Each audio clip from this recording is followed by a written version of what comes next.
Thursday musings. Good evening, everyone. So you start. Sorry for the delay. Yes, sir. So I'd like to welcome Professor Dr. Tufan Pati sir from Cuttack. He's the organizing chairman of the program. He has a lot of laurels and he does not like me to talk about them. And sir, over to you. Thank you, Alim. I welcome to this platform our versatile moderators, Dr. Amrit Patjoshi and Dr. Alim Siddiqui. Pawan, please proceed. Chairperson. Dr. Amrit Patjoshi is a professor of psychiatry in High-Tech Medical College and a consultant neuropsychiatrist in Armory Hospital in Healing Touch Clinic. He is a direct council member of IPS and editor of Odisha Journal of Psychiatry. He is from Bhubaneswar. He is with me. And we have got with us Dr. Alim Siddiqui from Lucknow. He is director of Healthy Mind, Neuropsychiatry and Behavioral Sciences Center, Lucknow. He is a visiting professor of psychiatry to ERAS Lucknow Medical College and past direct council member of IPS. He is a guest faculty to Amit University. Welcome, Alim. And everybody knows him. Both of them are versatile young psychiatrists. And our chairpersons. Our chairpersons are Dr. Mahesh R. Desai from Surat. We often meet in the platform, social profile platform. Live CME is very active. He is a consultant psychiatrist. He graduated from Government Medical College Surat, MD from BJ Medical College Ahmedabad. His diploma psychiatry from BJ Medical College 2. He is director of Associates Institute of Mental Health. He has 34 years of experience in clinical practice. He is ex-assistant professor of Government Medical College Surat and honorary psychiatrist of Masakti Hospital Surat and ex-superintendent of Kasturba Sevasram Mental Health Institute, Meroli. Welcome, Dr. Desai. And we have with us Dr. B.R. Misra. He is additional professor of psychiatry in AIMS, Bhubaneswar. I know him since childhood. He is very intelligent, versatile. And his area of interest is several mental illness, severe mental illness, organic psychiatry, psychopharmacology, and neuromodulation. And following up a cohort more than 1,500 patients with neurodevelopmental neuropsychiatric disorders since working at AIMS in Bhubaneswar. He has got 50 publications and awards and honors. He has received Dr. Amit Vora Memorial Gold Medal in Deep in Psychiatry in 2004. MAMS member of National Academy of Medical Sciences in 2016. He is a late Professor Bimbadadas Memorial Award in 2019. Welcome, Dr. B.R. Misra, who is son of our veteran psychiatrist from Odisha, Dr. B.R. Misra. Welcome the chairpersons, welcome the faculties. Now over to the chairpersons.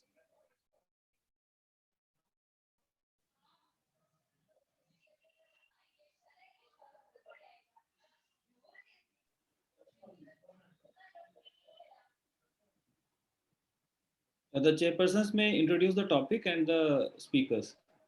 Yes. Good evening, my senior esteemed colleagues and my young friends. As a co-chairman, I am actually assigned the job of introducing the speakers. But before that, let me thank Professor Alim, Professor Amrit, and Dr. Tufan Patti for giving me this opportunity. And thank you to all of you for lending me your ear.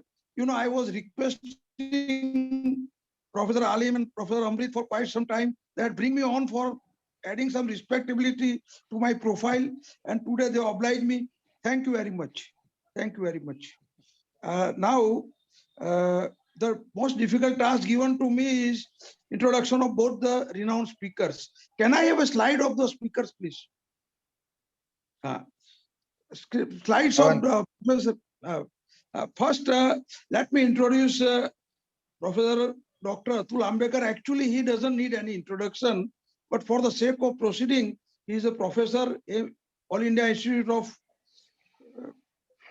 Medical Sciences, New Delhi. His special interest is in epidemiology, drug policy and harm reduction, opioid substitution therapy. Very impressive work on de-addiction. Secretary General, Addiction Psychiatry Society of India, APSI. He has more than 100 publications, including papers in peer-reviewed journals, books, manuals, and monographs.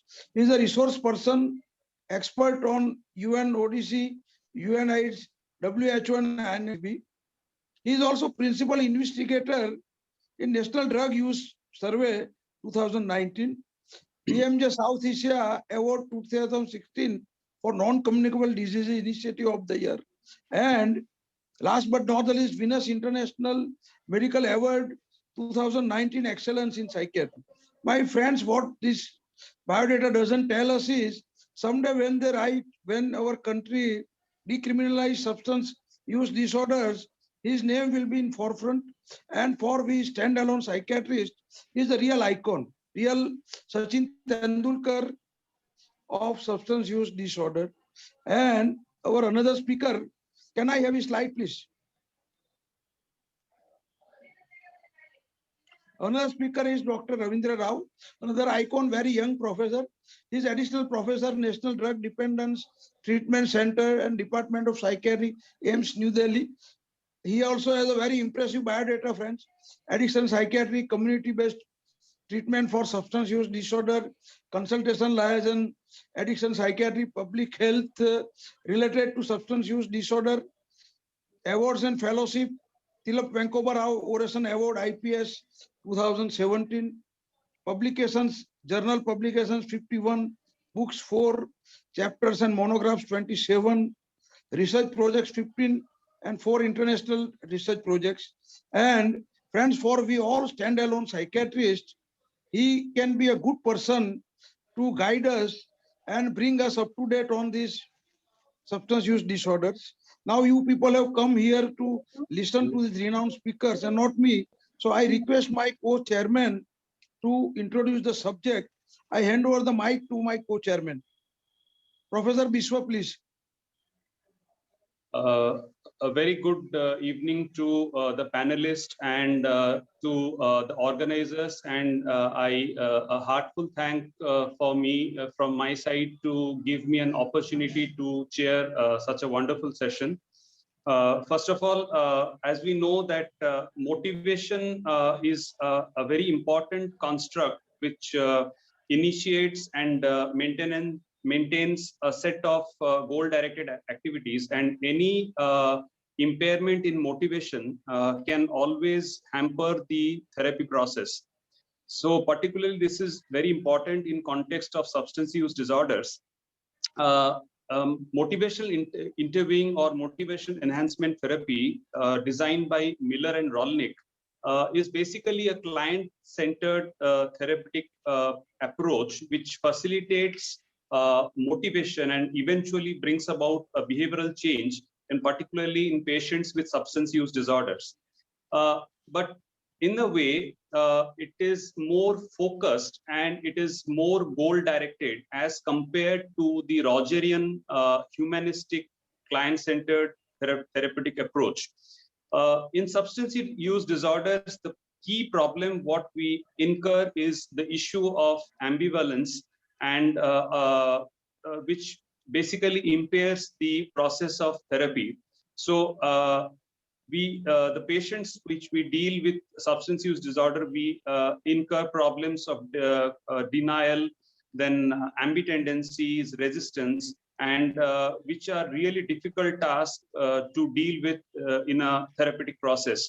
So with this, I would like to welcome our panelists, our speakers, to give us their valuable opinion regarding how to deal about these basic problems in the process of therapy in patients with substance use disorder.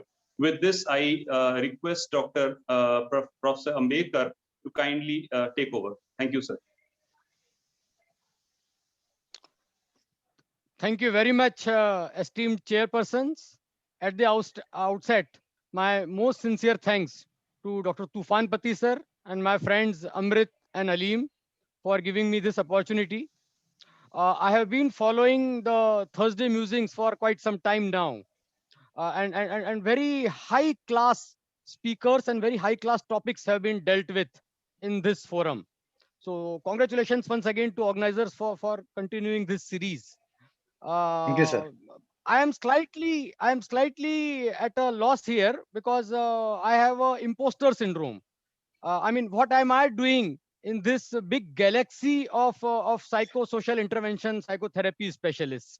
I really do not see myself a specialist, at least when psychotherapies are concerned.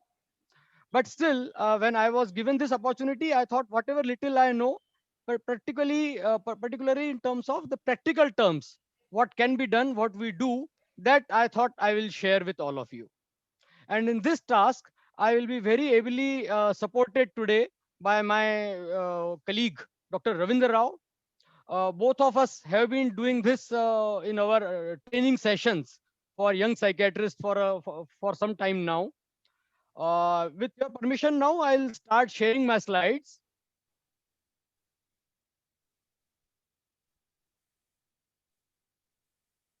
So basically, we are going to deal very briefly with brief intervention slash motivation enhancement for substance use disorders.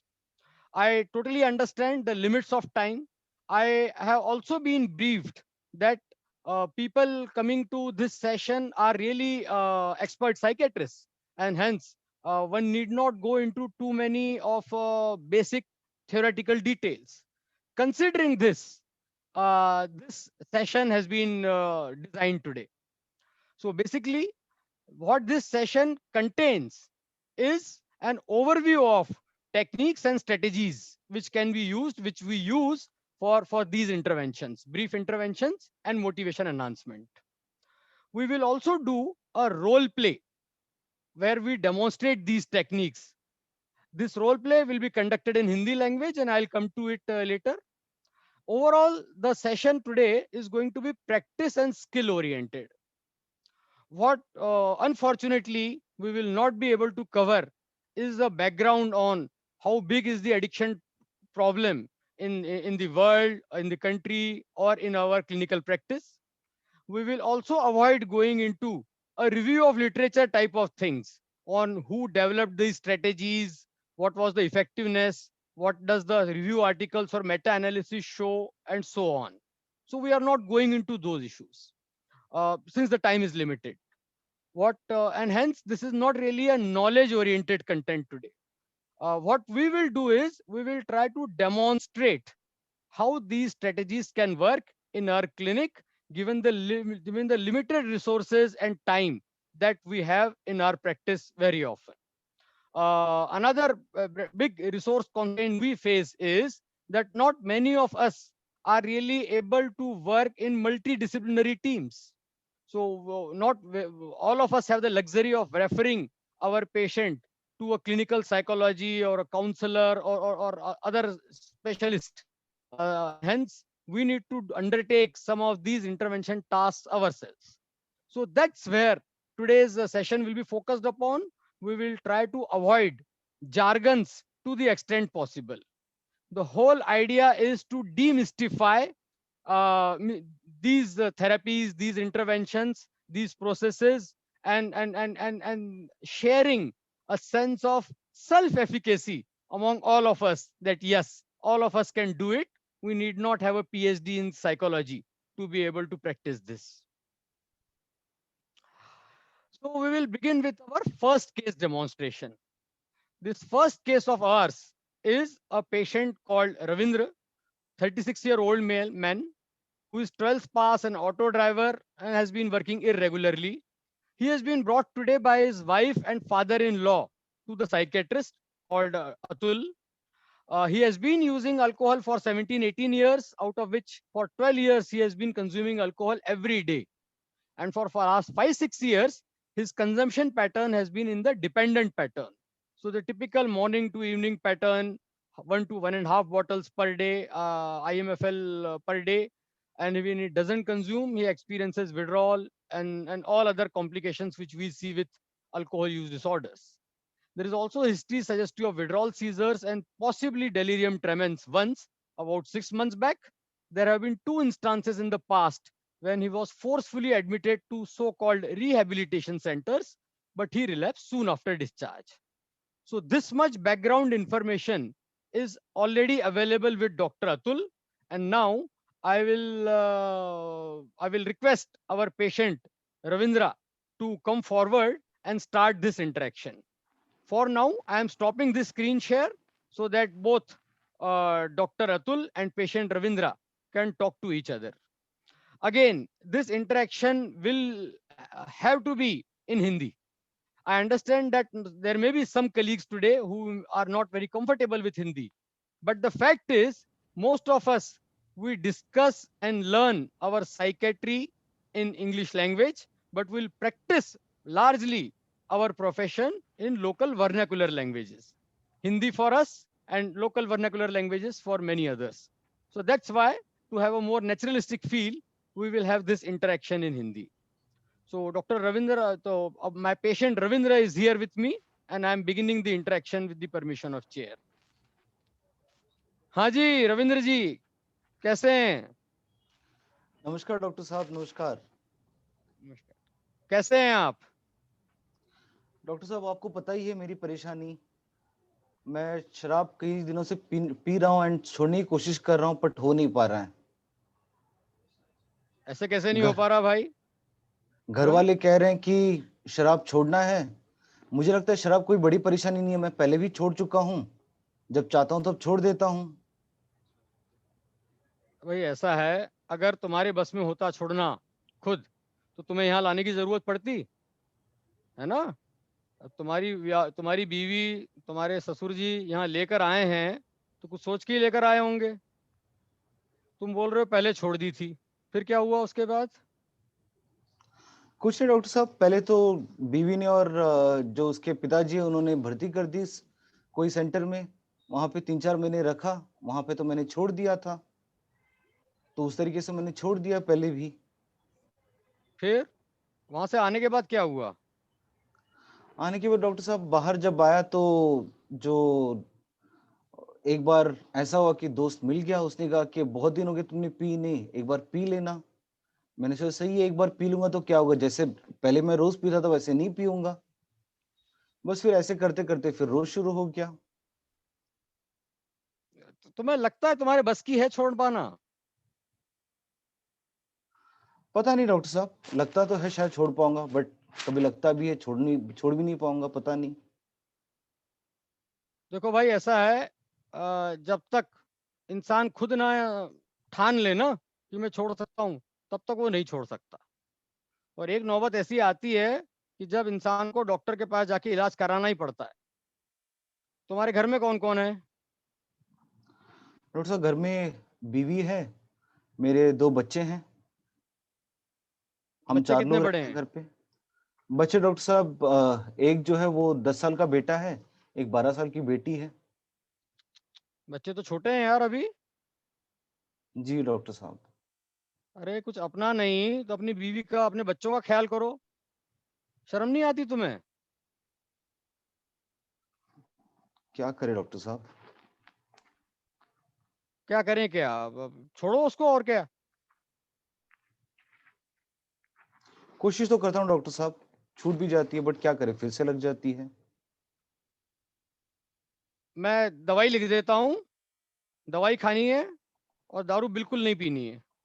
3-4 दिन अगर दवाई खाने से आराम नहीं आया तो फिर से भर्ती करना पड़ेगा। और अगर भर्ती कर दिया तो फिर समझ लो बहुत दिन तक, फिर 4 महीने कम से कम अंदर रहना पड़ेगा, फिर बाहर नहीं निकल पाओगे। डॉक्टर साहब वो तो बहुत मुश्किल हो जाएगी, 4 महीने कैसे रहेंगे? कमाएगा कौन? मेरा ऑटो भी तो पड़ा हुआ है ऐसे ही। अरे तुम अगर छोड़ोगे नहीं, इलाज नहीं कराओगे तो मर जाओगे किसी दिन। समझ में आई बात? डॉक्टर साहब इतने दिन तो पिया, कुछ हुआ नहीं है। मैंने टेस्टिंग भी कराई थी, वो जो क्या कहते हैं आप, लीवर का टेस्ट जो होता है वो मैंने कराया था। फिर वो तो थोड़ा बहुत ही परेशानी है। मैं जितनी पी रहा था मुझे लगा बहुत खराब होगा, खराब तो नहीं है ज्यादा।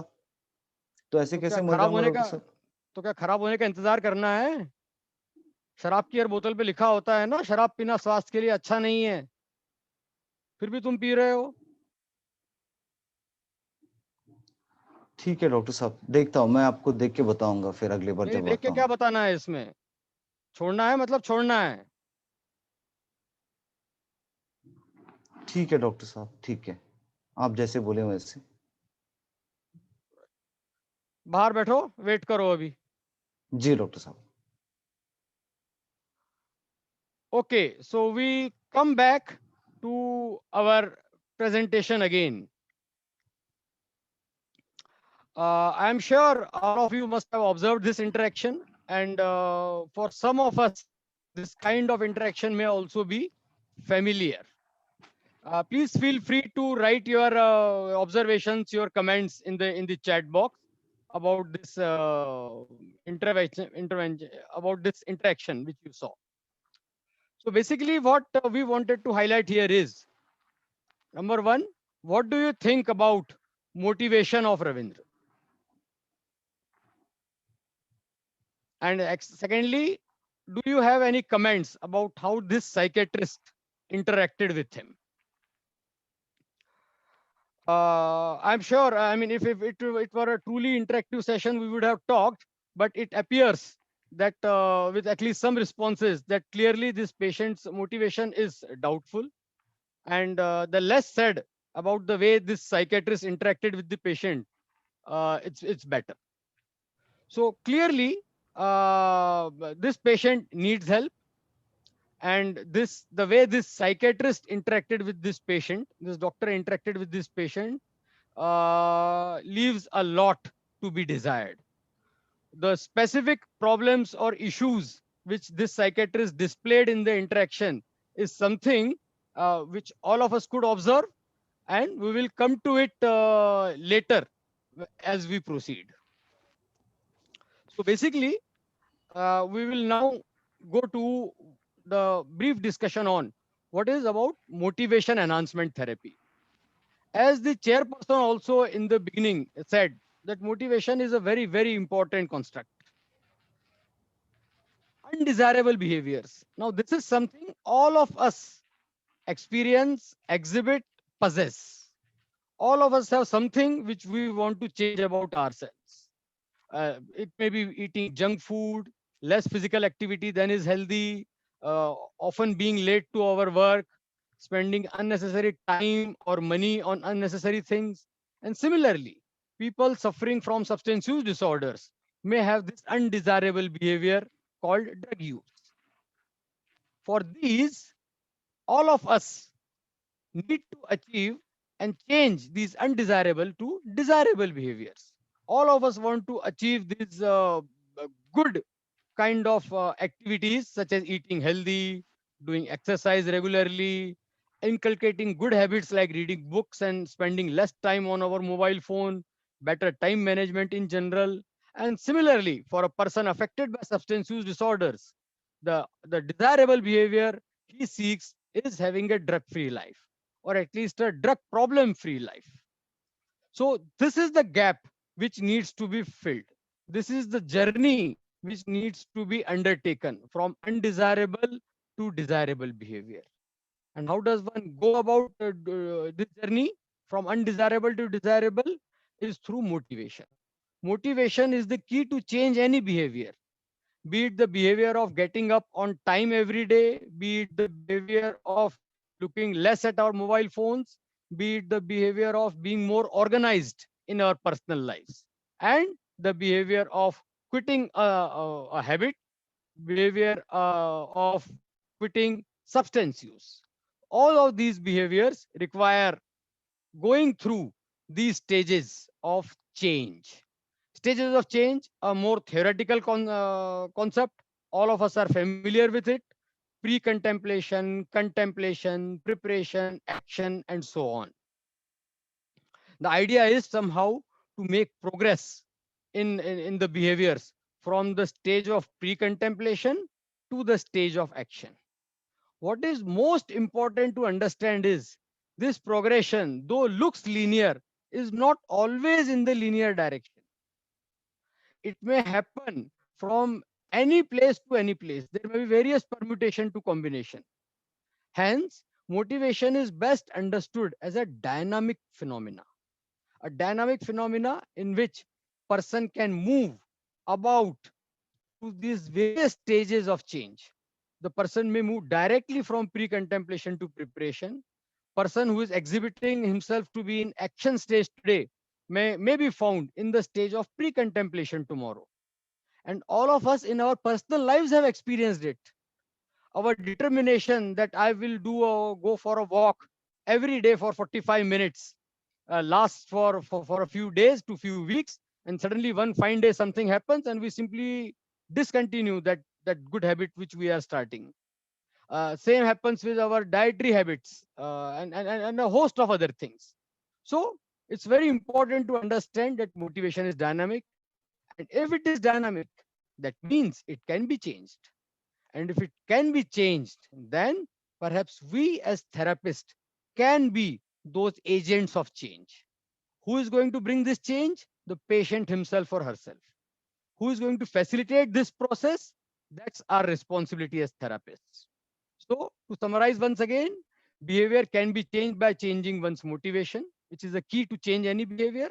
And this motivation, as we just understood, is a dynamic phenomena which responds to changes in the individual's external environment. There are external cues in the environment which can bring about this change in the motivation.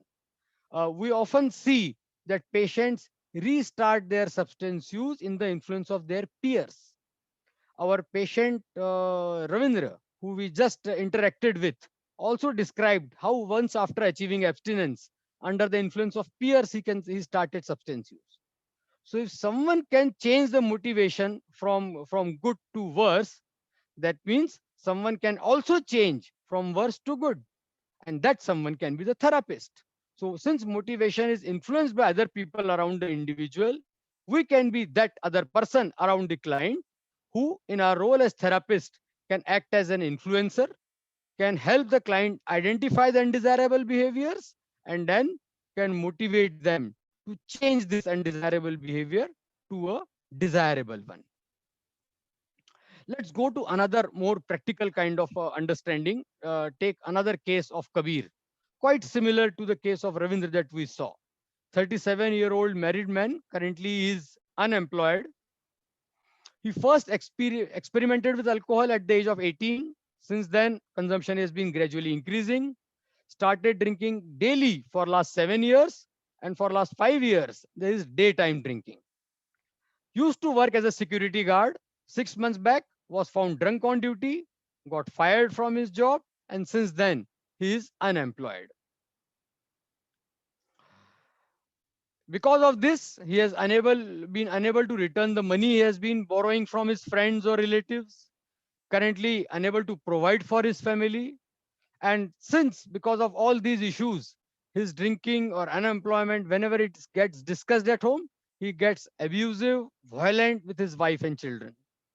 His typical day starts with buying alcohol, visiting other drinking friends, drinking, eating, sleeping.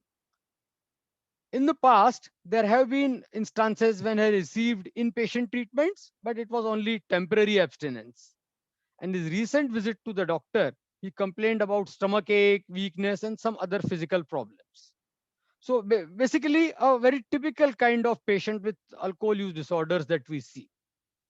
Let's try to get some insight on how this stages of change model can help us understand Kabir's struggle with alcohol and how we can identify the undesirable behaviors, reduce them, and replace them with the desirable behavior choices.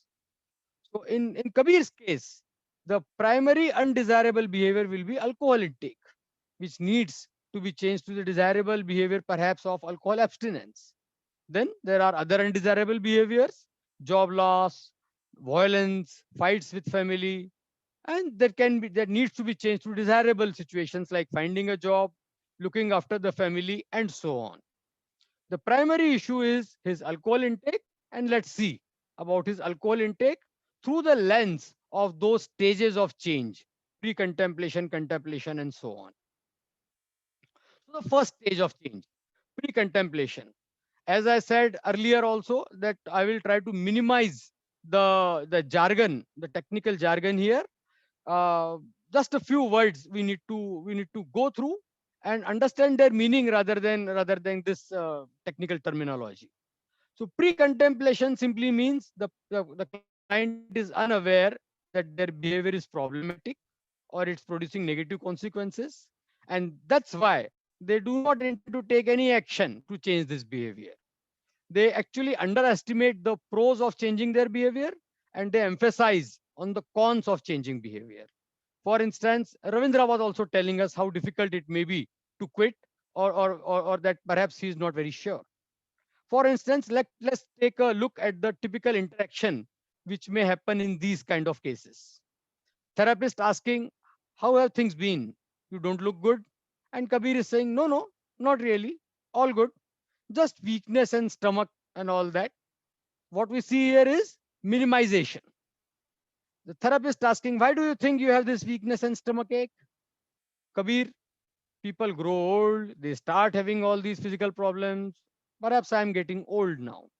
So he's trying to deflect. Therapist, you're not that old yet. Don't you think that these problems can be due to alcohol use? Therapist trying to create a doubt there. Kabir, again, denial and minimization. I don't have a problem with alcohol. My health is not well because of the change in weather.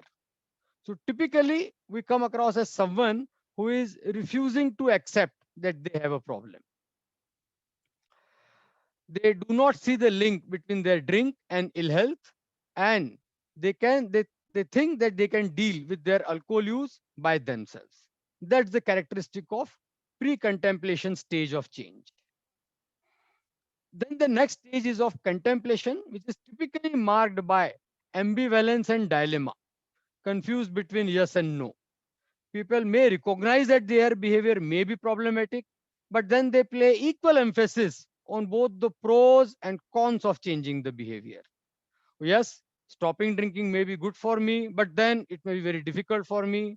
Drinks are actually good for me. They are helping me deal with some other problems of my life. So there is this kind of ambivalence which can be seen. Let's see an example of this kind of ambivalence, how it gets reflected in our interaction with the patients. So the therapist asks, we discussed last time that your health is deteriorating. It may further worsen if you do not restrict your alcohol use. Patient says, yes, yes, I understand I'm drinking too much and my body is not agreeing with it. But what to do? I have so many tensions, so many problems about job, money, and so on. Therapist saying, yes, it is difficult to find a job and support your family financially, especially when you are not keeping well. Also, if you don't stay healthy, it will be difficult to stay in the job, even if you find one. So alcohol will only make you spend more money and buy ill health. So you'll be spending more money in drinking and sort of purchasing more disease. Do you see how drinking is making things difficult for you? Therapist trying to help patient understand and see his situation. Patient, I see. Maybe drinking is causing these problems, but I feel better on the other hand and relaxed from the tension whenever I drink. It's like a relief from all these problems. So the ambivalence about recognizing that there may be a problem and recognizing that alcohol use is actually beneficial for me is clearly can be seen here. Acknowledge the alcohol is a problem, acknowledge the benefits of stopping alcohol, but also see drinking as a solution to other problems that they may be facing. And then comes the stage of preparation, believing that changing the behavior is beneficial. Changing the behavior here would mean stopping or reducing alcohol. They are now ready to take action and actually start making plans on how to bring about change in their behaviors, and perhaps may start to take some small steps towards achieving their goals. So here, patients will typically say things like, I want to work on my problems. Kuch to karna hi padega. I got to do something about it. And that then the therapist supposed to encourage this. That seems like a good decision. I am glad that you have decided. Yes, there are a number of ways to tackle this situation. When therapist saying is number of ways, there is a specific technique. There is a specific thing therapist is doing here, and we'll come to it. Patient, what can I do to change this situation? Therapist saying, well, to begin with, you might have to get hospitalized for a while. You will have to make sure that you might have to make sure that you come for the follow-up sessions regularly. So both the options is something therapist is giving there. Patient saying, I am ready to get admitted, but then there is a difficulty. I also have to arrange for money for my family when I get admitted here. Therapist, again, not blocking the road. What did Dr. Atul do? Dr. Atul point blank said, patient, there is only one option. Just wait outside and get admitted. But here, therapist is saying, how about getting admitted after 1 week, leaving a door ajar, leaving some scope?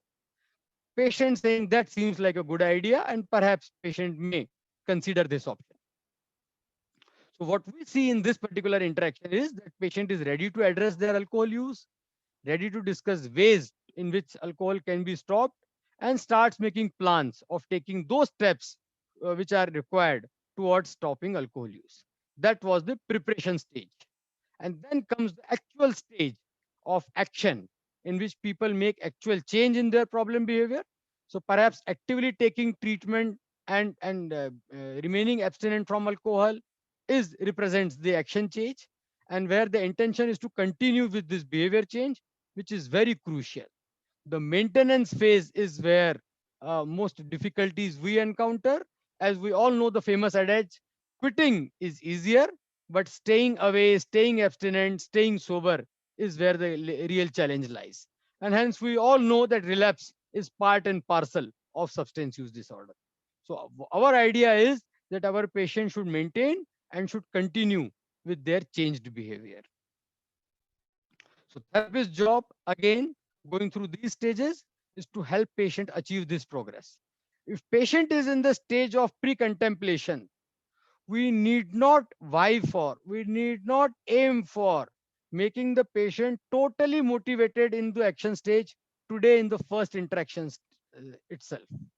Even if we just nudge them forward towards contemplation, that would be a big victory. Patients are already in contemplation when we see them. And even if we push them forward towards the preparation stage, that itself is a big deal. So the therapist's job is somehow to help patients keep moving forward and helping them avoid sliding back. If they're already in action stage, then helping them stay there and not coming back to the stage of preparation. That's the very crucial and important job a therapist can do. So one need not have very big ambition of changing everything in a patient with one single first interaction itself. Even if we are able to create small doubt in the patient's mind, दिमाग में एक थोड़ा सा कीड़ा डाल दिया अगर patient के कि yes recovery should be achieved for and it should be possible, that itself will be a big battle won. So what are those techniques which can be used to enhance motivation? Some of us may have heard this particular acronym, a very common acronym which is used specifically in the techniques of brief intervention. Brief intervention, which are counseling specifically for non-specialists, largely similar to many principles of motivation enhancement for substance use disorders. So this FRAMES acronym is very catchy and very easy to remember for those of us not familiar with this concept. F here stands for feedback, responsibility, advice by A, M for menu of options, empathy, E, and then self-efficacy, S. FRAMES, frames. We'll quickly go through all these FRAMES in next few slides, and then we will see how these can be practically applied. The first of these motivation enhancement strategies, and which I employ very commonly in my interaction with the patients, is feedback. What is feedback? Simply where the therapist acts like a mirror. A mirror is somewhere which gives us feedback, how we are looking. So feedback, the idea is that therapist gives a personalized feedback on the negative consequences of substance use that clients have experienced in their own life. Look at the client's reaction and listen. And this word here, personalized, is the most important word. Look at how the feedback works. Okay, Kabir, you told me that you are having weakness, stomach ache, falling ill frequently. You also mentioned your frequent fights with your family. You lost your job when you were found drunk while on duty. These are all the experiences which Kabir has gone through actually in last few months. This all means that there is a lot going on in your life which you are not happy about. Looks like there are that many things are not going well in various areas of your life. Your health, your family relations, your job and finances. Maybe it's time to consider how drinking is contributing to all this and doing something about it. So mind it. What has the therapist done here? He has actually listed all those things which the client himself has experienced. He has not gone into अगर पीते रहोगे तो मर जाओगे. He has not gone into drawing up a worst case scenario for the client. He has actually just provided like a mirror of feedback on whatever information he has got from the client. So feedback simply is making a mental list of whatever client is telling us and just repeating this list, perhaps by paraphrasing and perhaps by categorizing this list, such as the therapist has done here. He has mentioned terms like health, family relations, jobs and finances. So he has listed various areas of life in which the client has experienced negative consequences. That was about F of frames feedback. Then comes the R of responsibility. Responsibility simply means emphasizing that clients are responsible for making their own decisions about their substance use. Kabir, there is indeed a way out of this situation that you are facing. I am glad that you recognize that alcohol is playing a key role in these problems. Please understand that it's never late to make change in your life. You can make either of the decisions, continuing to use alcohol or stop using alcohol. But it is you who will have to make this decision. No one else can decide for you, not your family, not relatives, not even me. And this, for many patients, actually, when one does this in the clinic, is a welcome change, is a welcome break from the past.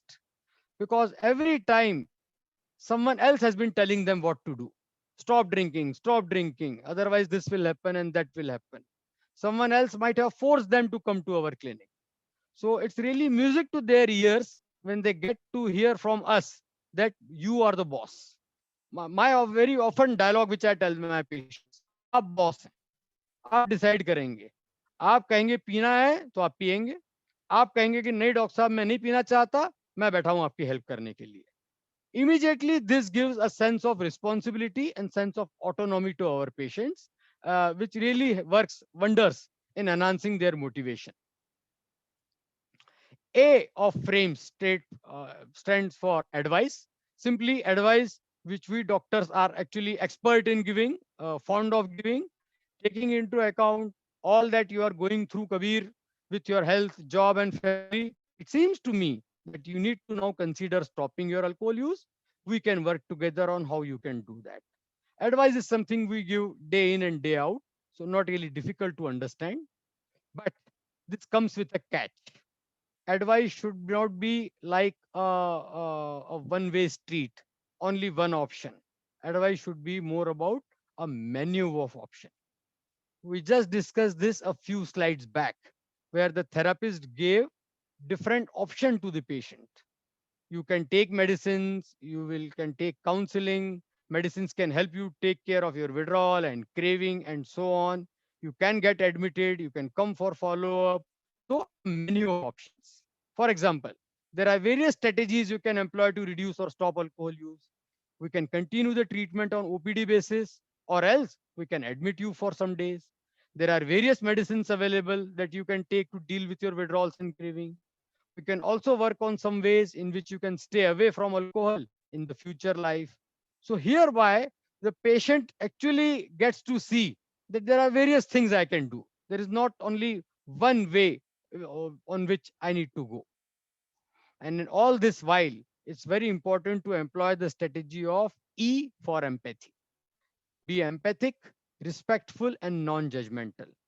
What was the problem when Atul was interacting with Ravindra? Atul was highly judgmental. Atul was not respectful to the client. I can understand that alcohol makes you do things that you normally hate to do.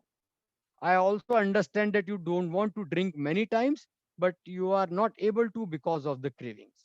So what is the therapist doing here? He tries to avoid blaming the client for beating up his wife or not contributing to his family. Also, look at the language that is being used here. For example, in my practical dealing with my clients, rather than saying कभी बीवी की पिटाई भी करते हो क्या, या आपकी आपकी पत्नी बता रही थी कि आप तो उसकी पिटाई कर देते हो नशे में, better way of putting his this could be, कभी कभी नशे में ऐसा होता है कि पता नहीं चलता क्या कर रहे हैं, हाथ भी उड़ जाता है. So a more respectful way of discussing the undesirable, unpleasant behavior of the client. So this empathy displaying is very, very important. And empathy is more of an attitude issue rather than actually a technique issue. Then the S of frame stands for self-efficacy. Simply, one's belief to produce a desired effect. So expressing optimism that clients can modify their substance use if they choose. This is also related to what we were discussing earlier about responsibility. You are the boss. And if you are the boss, which means you can. So when we say you can, both words are important. You, when we say you is emphasized, that means responsibility. You can, that means we are emphasizing self-efficacy here. So using terminology like, I appreciate your strength in recognizing this as a problem and taking steps to make changes. You are doing well. You have been through a lot. You have been tough and handling it quite well. Thousands have done it before you. There is no reason you cannot do it. I am sure with some help, you can do it. So these kind of statements actually support and encourage self-efficacy in the clients. I often tell this to my clients. Wonderful, बहुत बढ़िया अगर आपने ऐसा सोचा है. So this was about frames techniques. A few words. All of us know this. I need not preach actually anyone. All of us are experts here. Most of you, in fact, are much more experienced than I am and can teach me. But these interview styles, particularly for younger colleagues, this may be useful to know that it's important to develop an engaging relationship with our patients. So keep discussing with them, being respectful to them, being attentive and displaying empathy to them, something which was not at all at display when Dr. Atul was discussing with Ravindra. Encouraging independence, again, similar to the concept of responsibility and self-efficacy, being non-judgmental and validate patients' experiences. Validating them simply mean one can understand that this can happen with someone in your situation. That kind of validation is what patients would appreciate from their therapist. Also, something about our chairpersons also talked about rolling with the resistance. This resistance often comes across, and when we saw Kabir's example in the pre-contemplation phase, Kabir was actually engaging in what people have talked about as sustained talk. So in this area, these two terms are used: change talk and sustained talk. Simple terms: change talk means clients speaking positively about the changes that they are or will be making. So if clients are using terminology like I want to or I would like to control my drinking, doctor साहब कुछ करना ही पड़ेगा. I am sure I can control my drinking. कर सकते हैं doctor साहब, छोड़ सकते हैं चाहे तो. I want to control my drinking for the sake of. Doctor साहब बीवी बच्चों की खातिर अब तो छोड़ना ही पड़ेगा. अगर और पीता रहा तब तो बर्बाद हो जाऊंगा. So these kind of expressions by the patients indicate a change talk, that they are willing to or thinking about bringing change. On the contrary, with resistance, we can see sustained talk, where clients talk against change. नहीं छूट सकती doctor साहब, इतने साल P रहे हैं, कैसे कैसे छूट जाएगी. Or speaks positively about their current substance use. ऐसे कैसे छूटेगी डॉक्टर साहब, इसके बिना तो मैं जी ही नहीं पाऊंगा. इसकी इतनी टेंशन होती है, इसके बिना तो मैं सो ही नहीं पाऊंगा रात को. They speak exactly opposite of the change talk. They may also engage in other ways of expressing. For example, they may interrupt, they may argue, they may sidetrack, they may become defensive. These are all the expressions of sustained talk. As therapists, what's our job? Our job is to recognize when patients are engaging in these sustained talk and somehow steer the discussion towards a change talk, towards using the techniques which we discussed, helping to patients move further in their stage of change. That's what a therapist technique of our motivation enhancement is all about. So enough of preaching, enough of pravachan, enough of lecture. Let's see how it can be done. Earlier in the first demonstration, we saw what should not be done. And now Dr. Ravindra, with this role reversal, will demonstrate to us how it can be done in a better way. Again, we have no misgivings. We have no kind of sense of entitlement they hear. We recognize that whatever we demonstrate here, there are people in the audience who can do this job dozens of times better than us. We just like to demonstrate a basic kind of interview style in which patient motivation is being enhanced. Case is same or similar. 36-year-old male, auto driver, 12th pass, irregular in work, this kind of alcohol consumption history, which is already available with the doctor, Dr. Ravindra Rao, and now he begins this interaction with the patient. So with the permission of the chair, and I'm also looking at the clock here, we'll quickly have this demonstration of this session.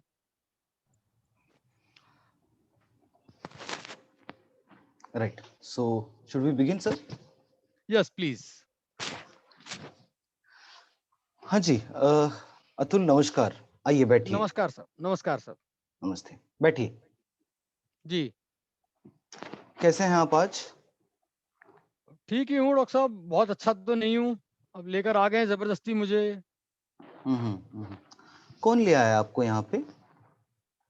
Wife और हमारे ससुर जी। अच्छा, क्या बात है, क्यों ले आए यहाँ पे, क्या कारण है, क्या वजह है?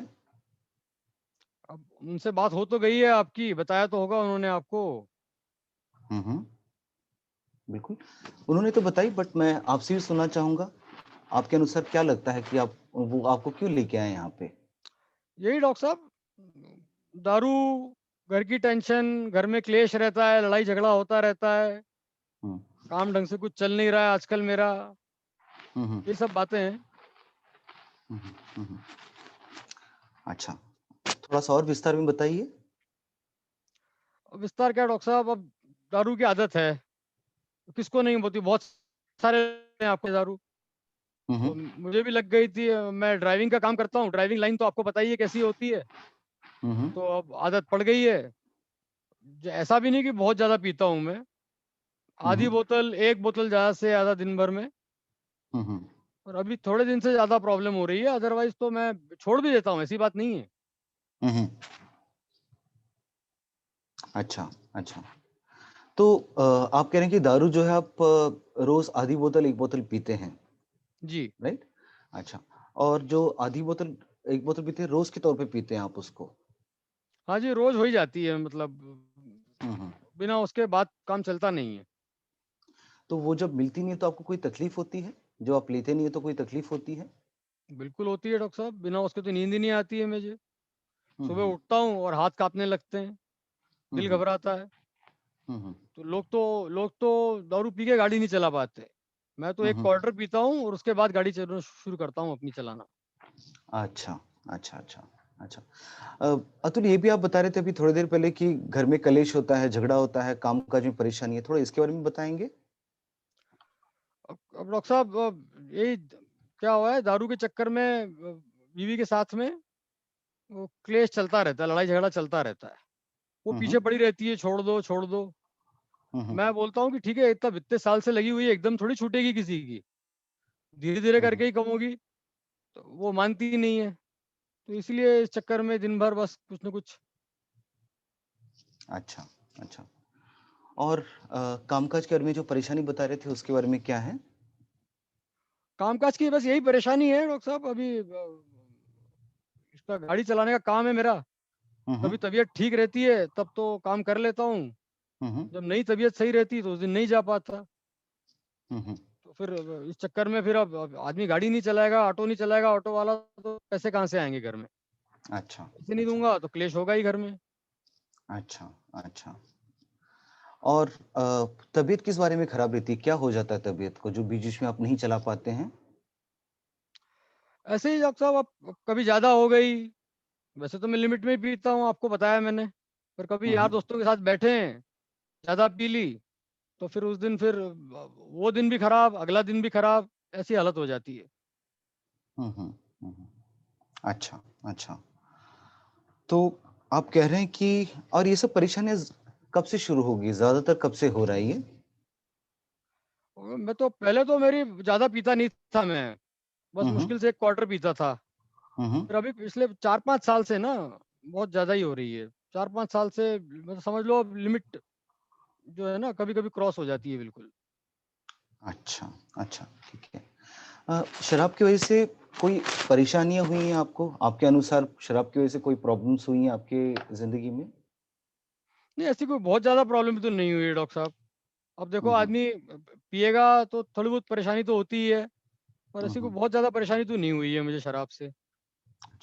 कभी ऐसा हुआ है कि शराब नहीं मिली, आपने बताया कि घबराहट बेचैनी होती है, तो कभी ऐसा भी हुआ है कि दौरे पड़ गए हैं, जैसे मिर्गी के दौरे पड़ते हैं? वो हुआ था, 2 बार हुआ था ऐसा। हम्म, तो अच्छा।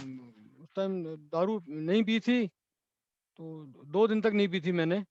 हम्म, दूसरे दिन शाम को ही फिर मुझे दौरा, मतलब मुझे तो पता नहीं चला, लोगों हम्म, ने बताया। हम्म, मैं बेहोश होके गिर गया था, जबड़ा भिज गया था, हाथ पैर कांप रहे थे मेरे। हम्म, तो फिर अस्पताल ले गए इमरजेंसी में, कुछ दवाई ववाई दी। अच्छा, फिर अगले दिन से फिर मैंने सोच लिया कि भैया बिना दारू के तो नहीं रहा जाता। फिर मैंने फिर से पीनी शुरू कर दी। अच्छा, अच्छा। कभी ऐसा भी हुआ है कि जब शराब नहीं पी तो उसके बाद 1-2 दिनों में आपको परेशानी शुरू हो गई कि आपको पता नहीं चला कि क्या टाइम है, क्या नहीं है, दिन को रात समझ बैठे या फिर लोगों को आप पहचान नहीं पा रहे, अपने जो घर वाले हैं या जिनको आप एक जानते बार हैं? हुआ था ऐसा। हुँ, हुँ, एक बार हुआ था ऐसा। हुँ, हुँ। वो मेंटल टाइप हो गया था मैं एकदम। अच्छा। दारू पी नहीं थी 2-3 दिन तक। तो उसके बाद फिर अस्पताल ले गए मुझे, फिर वहाँ कोई इंजेक्शन इंजेक्शन लगाया। फिर हुँ, 2-3 हुँ। दिन के बाद फिर सही हुआ मैं।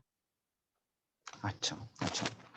तो अतुल, आप ये कह रहे हैं कि आप वैसे तो शराब आपने कहा कि 17-18 साल से पी रहे हैं, पर अभी पिछले 4-5 साल से आप जो है ज़्यादा पीने लग गए हैं और आपने कहा कि इसके वजह से आप अगर नहीं पीते हैं तो आपको तकलीफ हो जाती है, हाथ-पैर काँपते हैं, घबराहट हाँ जी, बेचैनी होती है हाँ और जी, 1 बार 2 बार दौरे भी पड़े हुए हैं, 1-2 हाँ बार जी, दिमाग की परेशानी भी हो गई है ना? हाँ जी, हाँ जी, और ये तो आपने ये है। भी कहा कि जिस दिन दारू ज़्यादा हो जाती है तो उस दिन आप अगले दिन उसका काम नहीं कर पाते हैं, 1-2 दिन आपको काम में परेशानी हो जाती है। हाँ जी, ऐसा तो होता है। अच्छा, और आप ये भी कह रहे थे कि दारू पीने की वजह से आपको जो है पैसे घर में देने में मुश्किल हो जाती है, या तो काम नहीं करते या दारू में पैसे डाल देते हैं, तो उसकी वजह से घर पे पैसे नहीं दे पाते तो घर में फिर कलेशबाजी हो जाती है। ये तो है डॉक्टर साहब, ऐसा तो होता ही है अब। हुँ, हुँ। तो ऐसा लग रहा है कि शराब के चलते हुए, शराब जो आपने बढ़ाई खासकर, उसके चलते हुए कई सारी परेशानियाँ आपको झेलनी पड़ रही है। काफ़ी सारी परेशानियों का सामना करना पड़ रहा है। सही है? हाँ, डॉक्टर साहब वैसे बात तो सही है आपकी। अब है तो सही परेशानी शराब की वजह से, हुँ, हुँ। पर करे क्या आदमी? अब इतने साल की है, छूटेगी कैसे? हुँ, हुँ। सही कह रहे हैं, शराब छोड़ना आपके लिए मुश्किल हो रहा है ना? आपने कभी कोशिश करी है छोड़ने की? मतलब एक बार करी थी, आपको बताया मैंने, तो वो दौरे पड़ गए थे। हुँ, फिर 1-2 बार तो ये लोग मुझे किसी नशा मुक्ति केंद्र में भी ले गए थे। हुँ, हुँ, तो पहली बार तो मैं वहाँ रहा 10-12 दिन, हुँ, हुँ। फिर लेकिन फिर वहाँ से निकल के आ गया था मैं, मेरा मन नहीं किया वहाँ पर। दूसरी बार भी ऐसे ही बस 15-20 दिन वहाँ रहा, फिर उन्होंने खुद ही निकाल दिया था मुझे, वहाँ लड़ाई झगड़ा हो गया था तो। अच्छा, अच्छा। और ये दोनों बार भी जो गए हैं, अपनी मर्ज़ी से गए हैं कि घरवालों ने ज़बरदस्ती करी है? अब मर्ज़ी से कौन जाता है डॉक्टर साहब, वो तो ये लोग ले गए थे ज़बरदस्ती। एक बार हुँ, तो हुँ। मुझे धक्का देके ले गए और अगली बार तो मुझे उठवा लिया था घर से। अच्छा, अच्छा। Right, right. अच्छा, ये बताइए कि शराब जो आप पी रहे हैं इतने सालों से, समझ लीजिए आपकी जिंदगी में शराब नहीं होती, अगर आप शराब नहीं पीते तो कैसा रहता?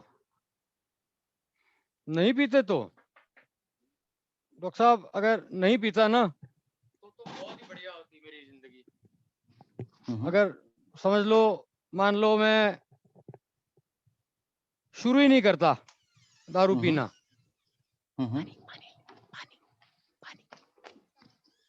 तो फिर समझ लो जिंदगी में तो एकदम बाहर जैसी रहती फिर तो। क्योंकि फिर ये ना, फिर ये जो घर में लड़ाई झगड़ा क्लेश होता है, ये सब नहीं होता।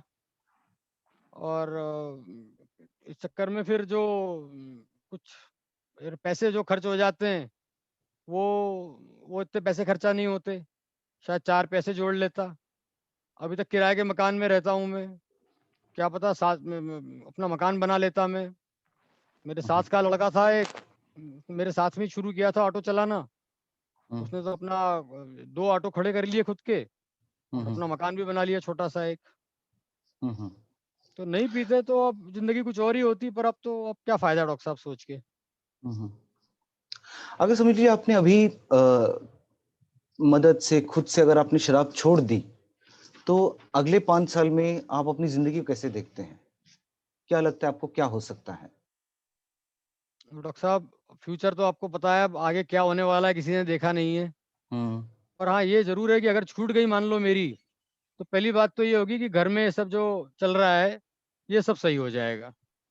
घर का माहौल मेरे सही हो जाएगा, और जो बच्चों के सामने जो लड़ाई झगड़ा होता है ना बीवी के साथ, वो नहीं होगा। फिर ये है कि थोड़े पैसे भी बचा करेंगे मेरे, शायद काम ठीक से हो जाए तो कमाई ठीक हो जाएगी, शायद पैसे भी कम खर्चा होंगे। अच्छा, लेकिन तो आप मुश्किल है ऐसा हो पाना डॉक्टर साहब, ये छूटने में बहुत मुश्किल है किसी की इतने साल से लगी हुई। अच्छा, अच्छा।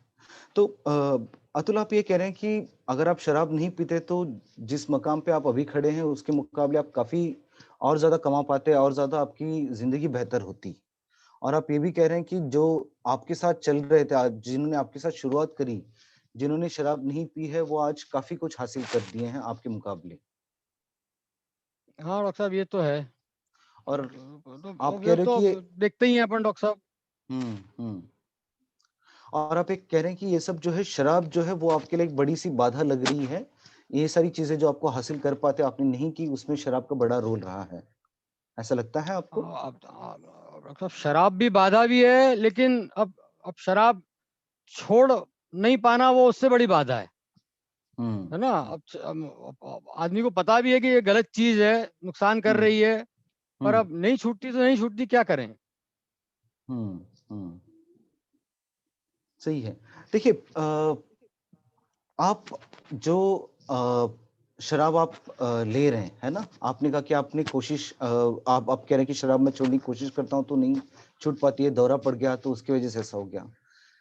कई सारे लोग हैं जो इस स्थिति में रहते हैं, ऐसे चीज में रहते हैं, और फिर जब हम उनका इलाज शुरू करते हैं, उनको ठीक तरीके से दवाई दी जाती है, तो उससे फिर ये जो परेशानी, घबराहट, बेचैनी रहती है, वो नहीं होती है उनसे, ना ही दौरे पड़ते हैं, ना ही जो आपको पहले दिमाग की परेशानी हुई थी वो सब चीजें नहीं हो पाती, अगर आप ठीक तरह से उसका इलाज कर पाए तो। और अगर लंबे वो समय तक दवाई आप होती है इलाज ऐसी? रहेंगे, जी बिल्कुल होती है ना। दवाई से छूट जाती है शराब? दवाई से शुरुआत की जो परेशानी है वो भी ठीक होती है, और अगर आप हमारे पास इलाज में बने रहेंगे तो आगे भी शराब छोड़ने के बाद भी कैसे छोड़े रखना है, इसमें भी मदद कर पाएंगे। आपसे भी कई सारे ऐसे लोग हैं जो आपसे भी ज्यादा और परेशानी में थे, पर वो भी छोड़ पाए हैं। अगर वो छोड़ पाए तो आप भी कोशिश करेंगे तो आपसे भी हो सकता है। ये पर ऐसी कोई दवाई होती है डॉक्टर साहब, बस आदमी ले और फिर कभी जिंदगी में ना पिए? देखिए, छोड़ना नामुमकिन नहीं है, मुश्किल है, पर ऐसी कोई दवाई नहीं कि एक बार लेने से बिल्कुल जिंदगी में नहीं पी पाएंगे। बट दवाइयां बनी है जिससे आपकी तकलीफ जो है वो काफी हद तक आपको उसमें आराम पड़ जाएगा। अगर आप मिलते रहेंगे हमसे, हमारे साथ जुड़े रहेंगे, तो इलाज में दवाई होगी, काउंसलिंग होगी, तो उन सारी चीजों से आपको फायदा पड़ेगा। तो डॉक्टर साहब, भर्ती तो नहीं होना पड़ेगा? पहले अगर आप तैयार हैं इलाज के लिए तो हम लोग बात कर सकते हैं कि किस किस तरीके से इलाज हो सकता है। बढ़िया यही रहेगा कि अगर आप भर्ती हो जाएं, पर अगर आप इलाज भर्ती से नहीं कराना चाहते हैं तो हमारे पास दूसरे तरीके भी इलाज कराने के लिए। डॉक्टर साहब मैं आपको थोड़ा सोच के बताऊं घर जाके। सोच लीजिएगा, मैं समझ सकता हूँ कि एकदम से भर्ती होना, इसका निर्णय लेना बहुत मुश्किल हो जाता है ना? तो आप घर में जाइए, घर वालों से बात कीजिएगा, सोच लीजिएगा और मुझे 3-4 दिन के बाद जब फिर से मेरे पास आएंगे, तब सोचकर बताइएगा कि क्या करना चाहते हैं।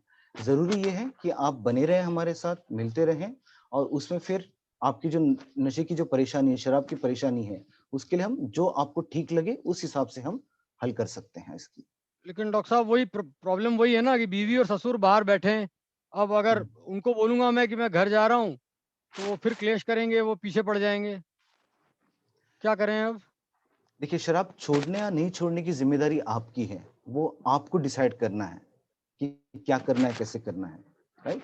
तो हम उनको भी बुलाएंगे, साथ में बैठकर बात करेंगे और उससे हम एक जो रास्ता है वो निकालेंगे जिसमें आप भी खुश रहें, जो आपके लिए भी ठीक लगे और हम उनसे भी बात कर लेंगे कि क्या सही होना चाहिए, क्या नहीं होना चाहिए। ठीक है डॉक्टर साहब, फिर मैं आपको बताता हूँ सोच के। जी, अगली बार जरूर आइएगा, घर वालों से बात कर लीजिएगा और आके मिल लीजिएगा, ठीक है? नमस्ते डॉक्टर साहब। नमस्कार, नमस्कार। So we come back to our presentation after this very scintillating presentation by demonstration by Dr. Rao of his tremendous clinical skills. But I think some credit should go to the patient also, right? Uh, very quickly, we will go through the specific 3-4 techniques that perhaps might have been displayed here. We are going to discuss, we already discussed frames. We will now very quickly go through these 4 techniques which perhaps Dr. Rao employed today: feedback, decision balancing, developing discrepancy, and supporting self-efficacy. Again, I will reiterate, we will avoiding jargon. Some of these terms may look unfamiliar to younger colleagues. We'll quickly go through them and then they will be, I think, very simple to understand and apply. Feedback, we already discussed. Personalized feedback of negative consequences of substance use. Examples from patients' own lives. Some examples are written here at the bottom.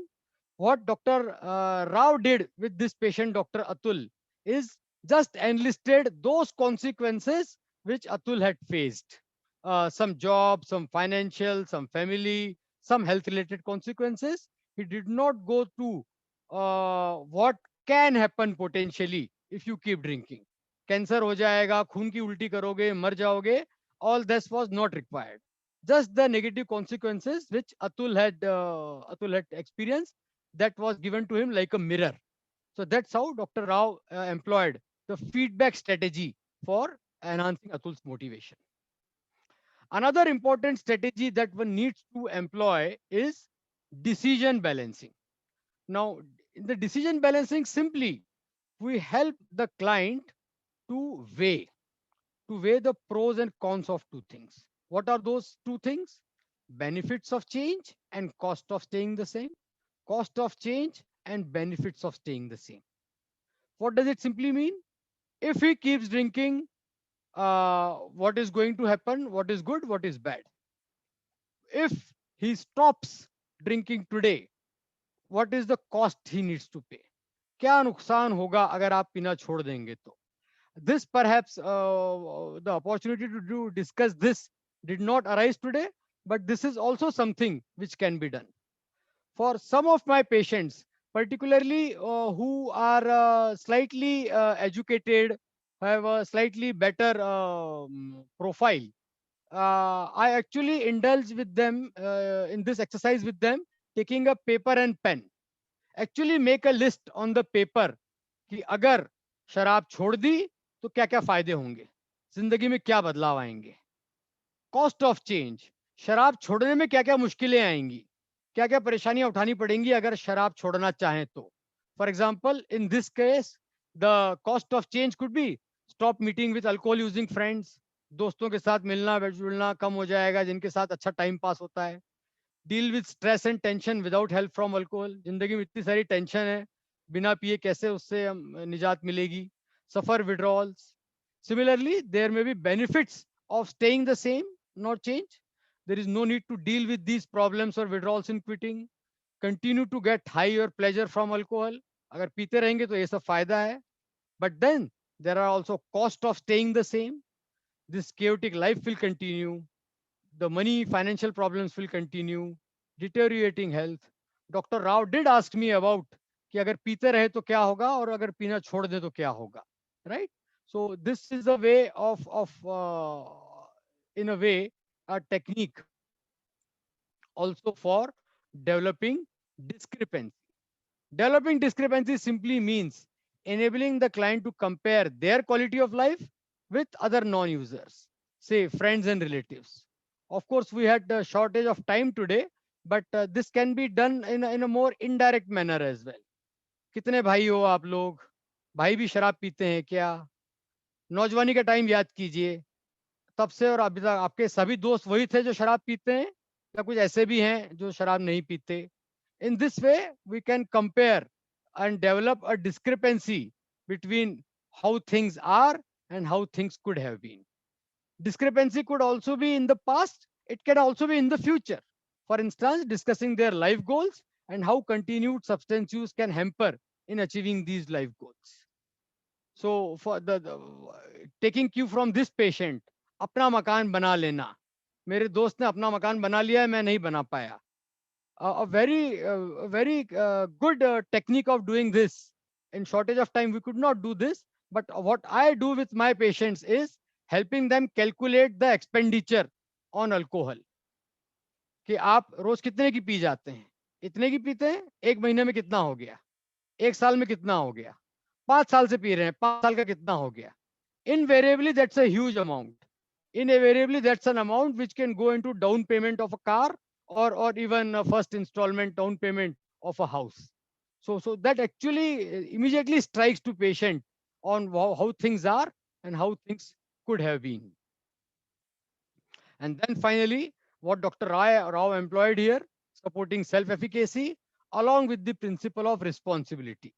It's possible to make this change, it's possible to quit, and you can do it. So simple message here is for the clients is instilling hope in them that the goal is achievable and you can do it. Something of this sort, Dr. Rao did try and demonstrate to us in this particular client.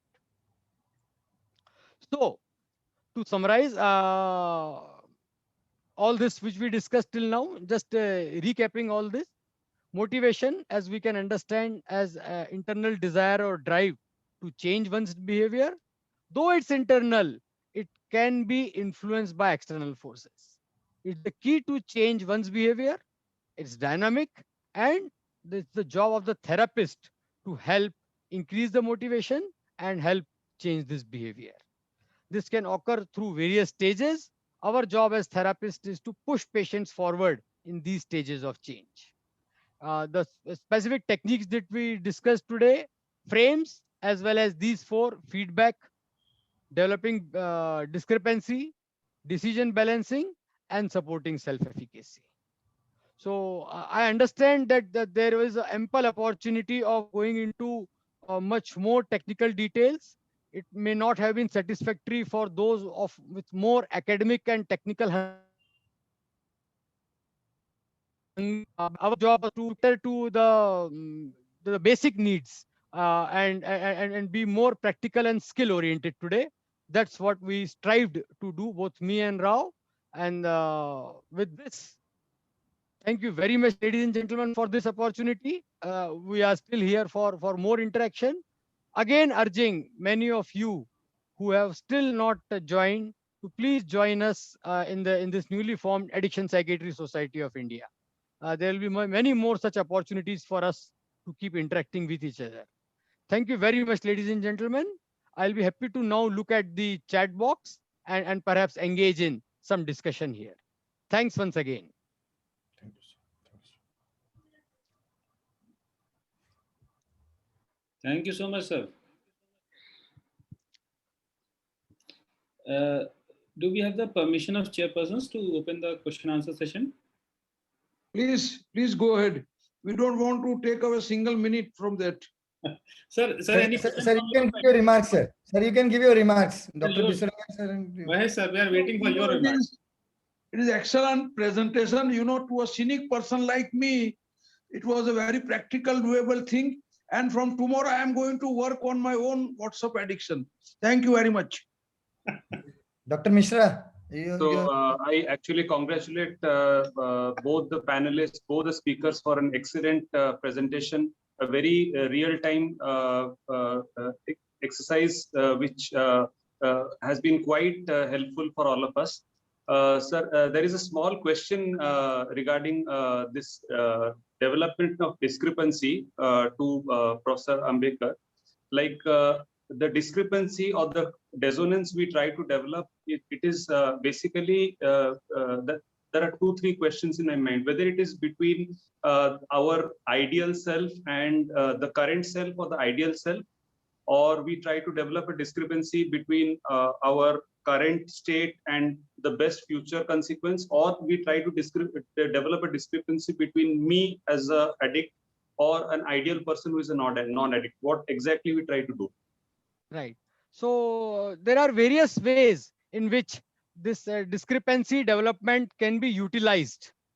So what people find more acceptable is when we make a comparison with which is easily comparable.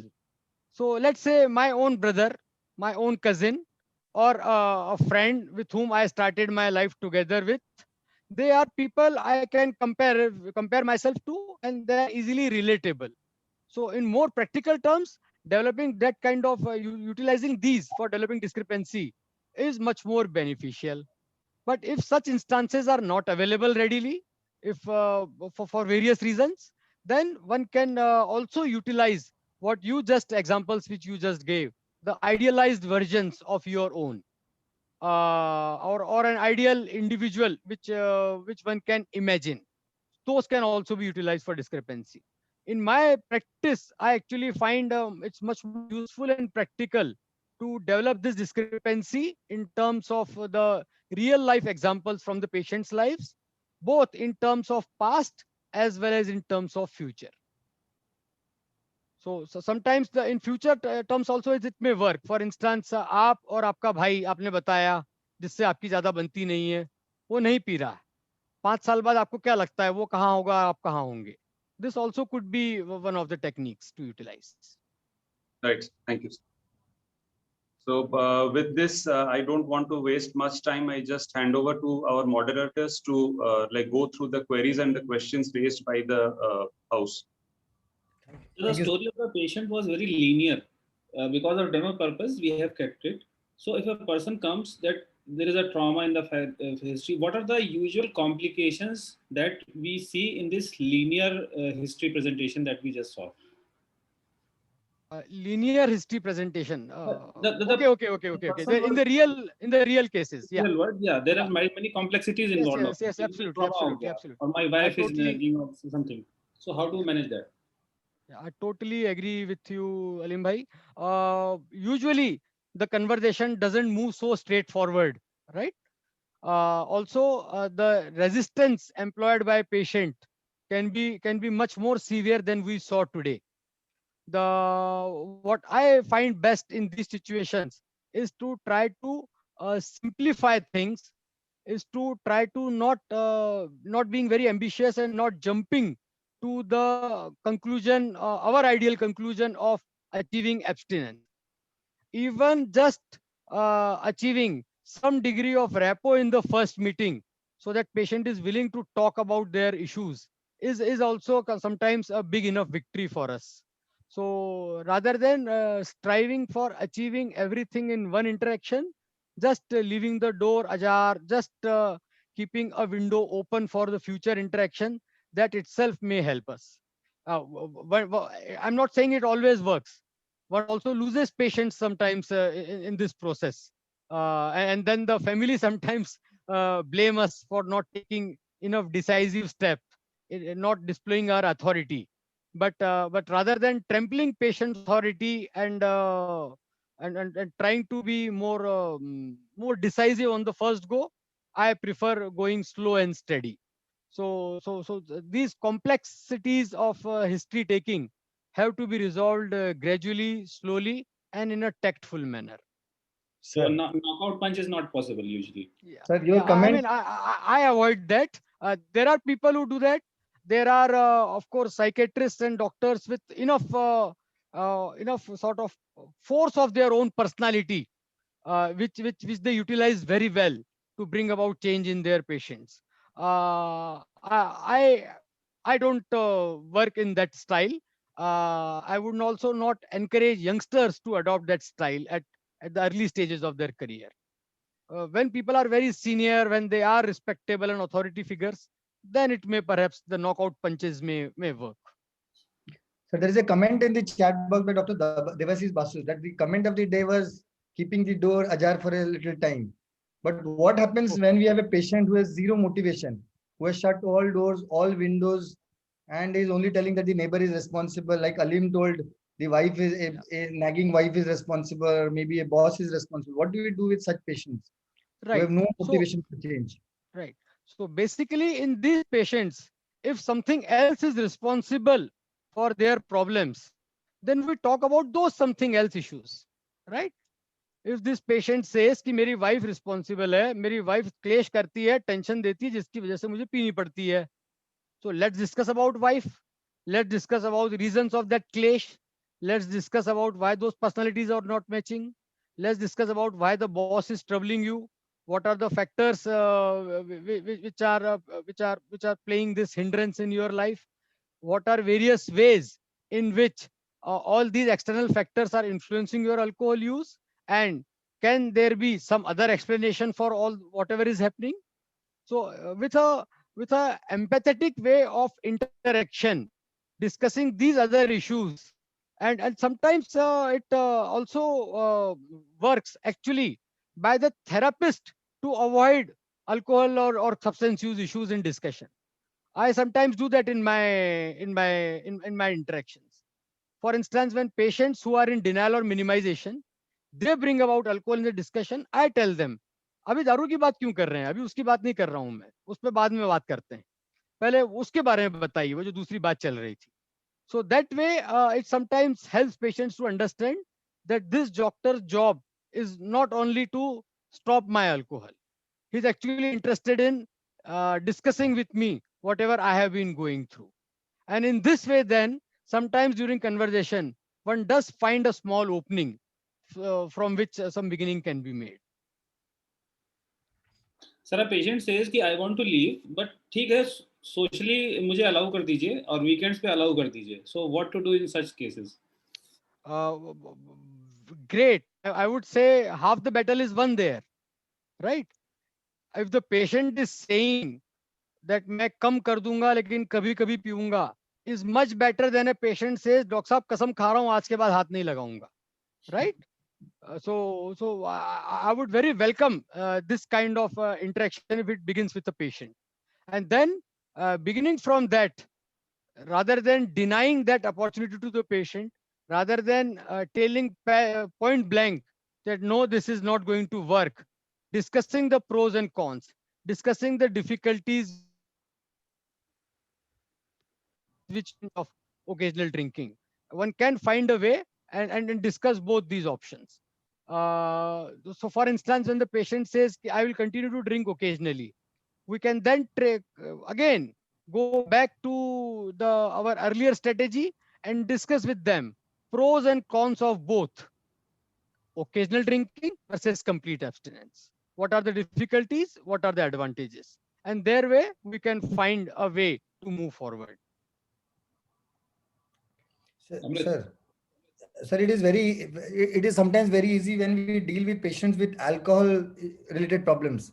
But then there's an interesting question in the chat box. When it comes to cannabis, when, we cannot talk about impairment, we cannot talk about physical, health problems, a lot of things, it becomes a little more simpler and easier when it is alcohol. When it is cannabis, I think it's much, much tougher, and people just put on, lot of textbooks, lot of online things, lot of, countries where it is legal, and then that is where the difficulty comes in. How do we deal? And then We have people who are talking about decriminalizing cannabis, talking of cannabis as a good one. We have a lot of arguments. In a busy OPD, sometimes they get on their heads. They're very sophisticated. Totally understand, Amrit, what you are saying here.